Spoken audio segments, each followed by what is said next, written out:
Tim, before we get into the single life, we just saw you on The Other Ways Tell All. Armando asked you a very interesting question. I want to ask a question to Tim. Oh, God. I know on text you call Kenny daddy. Are you sure nothing has gone down in New York when you're there with him?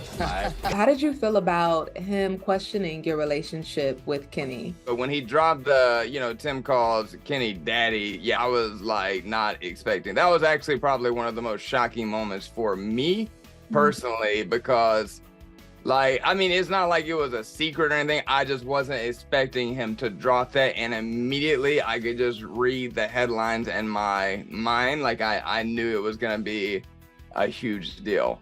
So, but you can tell with me and Kenny. Kenny's a great guy. I love the friendship that we have. And I'm very comfortable in my own skin. And, people can say what they want. But it's more of a joke with Kenny and I, because I always call him Gramps. Because, Kenny's his skin is perfect. I'm always like, man, give me your skincare secrets. And, I always have to point out that he's, a significant amount of years older than me. So it used to be Gramps, and then I started calling him daddy. And then that just sounds really bad. Like it sounds way worse than it really is. But if I heard that viewing other people, I would have reacted the same as how everybody else did. Do you get tired of the conversation around your sexuality, or have you just been able to tune it out at this point? I get tired of it, but not, it's like I get tired of it because, how do I want to say this? It's so old at this point where again, I've been, with TLC now for 4.5 years, maybe even closer to 5. So, and that started my first season, midway through the season of B90 season 3. So I thought by this point that those jokes and those comments online would have died down. And I understand for example, people will comment to me, well, you're not doing anything to help it, But I'm not going to change who I am because of comments. So it doesn't offend me, but sometimes I feel like people are just very ignorant by just, using only stereotypes to judge a sexuality. And there are people online that will, no matter what proof you present, they will not believe that I am not lying about my sexuality. They are just, they feel like they just know, right? They know that I am gay and I'm hiding it for some reason. And that's very irritating to me that strangers try to accuse me of being a liar, about something that in today's time, there's really no reason to lie about it. I clearly am very comfortable with my sexuality. And if I were into men, I would be openly into men. There would be no reason to lie about it.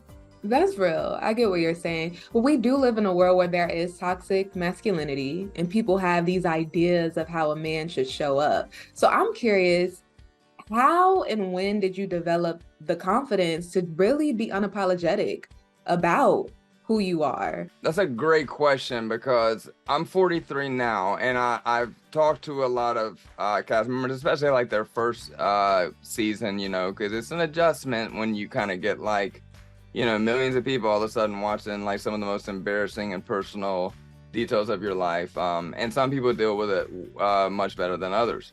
So I always say I could have never done this when I was 25. I didn't have the self-confidence. It would have destroyed me.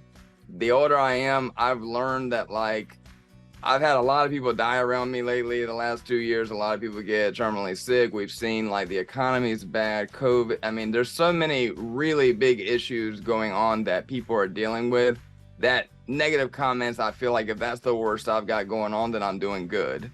I think, people are used to me by now, and they're used to my quirkiness. And I am an eccentric guy. I am a little bit of a weirdo and a kind of a nerd. But at the end of the day, I'm a nice guy. And I think that's what, people have started to kind of see is well, I may not date a guy that looks like him or dresses like him or sits like him, but he's respectful and he's always, nice and tries to give educated statements when he speaks. He doesn't just attack people for no reason. So I feel like my good qualities have kind of helped to balance the scale. Definitely. Do you feel like people's opinions about your sexuality have affected your dating life?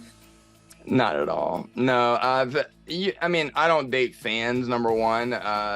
Number two, obviously, I entered the show with Jennifer. That relationship ended fairly quickly after the show was, airing or whatever. And then I was in a long-term relationship up until about 7-8 months ago. So I have not really dated at all since I, started being on TV. Yeah. In fact, I don't even know how to do it. Like, I have no idea how I'd even try to date. Well, that's interesting because we're going to see you on The Single Life this season and you're going to be dating, right? Absolutely, yeah. And I really was taken out of my comfort zone, so to speak, with kind of exactly what we were just talking about, because like the last couple of girlfriends I had, I met online, and this is a whole new approach. So what can you tease about your experience? Are you going to find something that's maybe worth a long-term investment? Well, I mean, you have to watch for the outcome, but I will say that I definitely was pulled outside my comfort zone, and I did a lot of things that if you would have asked me, like let's say last year, I would have never guessed in a million years that I was doing them on this season. So. Oh, A lot of stuff, because the kind of guy I am. I'm not a outdoorsy guy. I'm not a So I mean, that's gonna be fun. Well, so it's not even just about like the activities and the dates and stuff like that, but just like that everything about the whole process was not how I had ever done it before. So there's a lot of awkwardness. I'm sure there's going to be a lot of funny and embarrassing moments. And at the end of the day, all I can say is I think a lot of people will find my story very funny. I know it's going to be really embarrassing and humiliating for me, but the thought of all of you guys sitting at home and finding it humorous, that is enough for me to be like, hey, I'll embarrass myself at the expense. I love to make people laugh. So I think that it's going to be, well, I mean, obviously I haven't seen it. Like, so I know some of the stuff we filmed and like some of the mistakes I made, and oh my God, like there's some really cringe, really embarrassing stuff. So, we'll see what makes it on January 1st. Yeah. Are you single? I can't. You have to watch and see. Yeah, hey, you know what? Like, you almost tricked me. Y'all are very good at like right after a question throwing one in, and we're just programmed to answer.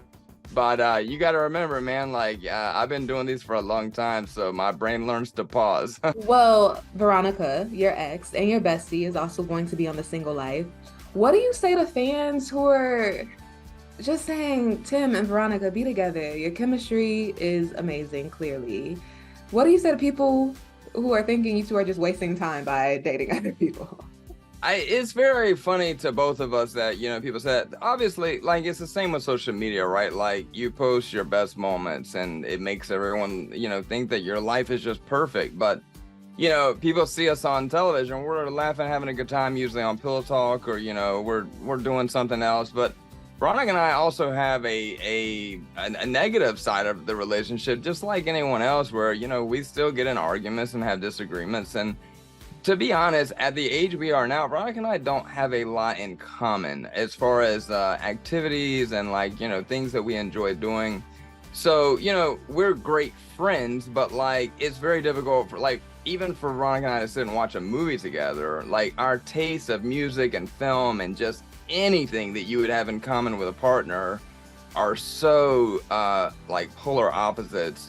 There's a lot of things that people don't think about, and I really like that people say that, and everybody likes a good love story, but unfortunately, with both of us trying to date, it is a little bit hard that, if we have a partner, they're constantly seeing online that people want that relationship to fail because they want Veronica and I to get back together. And actually, my ex, who I was with for over 3 years, that was something that was a problem. Like, there were so many people that would comment, leave her, get back with Veronica. And I used to feel really bad, putting myself in her shoes, that, I mean, they don't think about that. But I mean, she of course would read it, and it's hurtful. So I love the passion, but at the same time, it's not going to happen. Do you feel like that played a part in the demise of your relationship with your ex? No, I mean, it definitely caused some some discussions, but I think, you know, I'm a very good communicator. I'm a very detailed communicator. So I was able to, you know, make her as comfortable with it as possible. And then she finally just kind of learned, like, hey, I can't stop it. You can't stop it. It's just going to be what it is. Veronica and I have both learned that if we meet somebody that we're interested in, we need to tell them very early on about the other person. Because typically when something's new, people don't feel like they've got their foot set in enough yet to start telling you to change stuff. So Right. if you wait too long and they're comfortable and they feel like they can start kind of telling you what to do, then it's too late. Veronica said you two made a pact by if you're not married by 50, you two would get married. The marriage pact was Tim's idea. I merely agreed to it. Is that pact still intact or no? So that pact started at 30, and then it moved to 40. Now it's 50. That pact has been floating around, I believe, for a very long time. So, I mean, I don't know. If I end up having to marry Veronica, I'm going to have a very miserable life. So I really hope that that pact never gets enforced, because I don't want to get stuck with her. And I'm sure she doesn't want to get stuck with me. But, you know, you do got to have a backup, because, like, nobody wants to die alone, right? Yeah. Oh, God. So if you could sum up your storyline this season on The Single Life in a few words, how would you describe it? Oh, my God. Awkward, embarrassing, out of my element, anxiety inducing, and I think it's going to be just hysterical.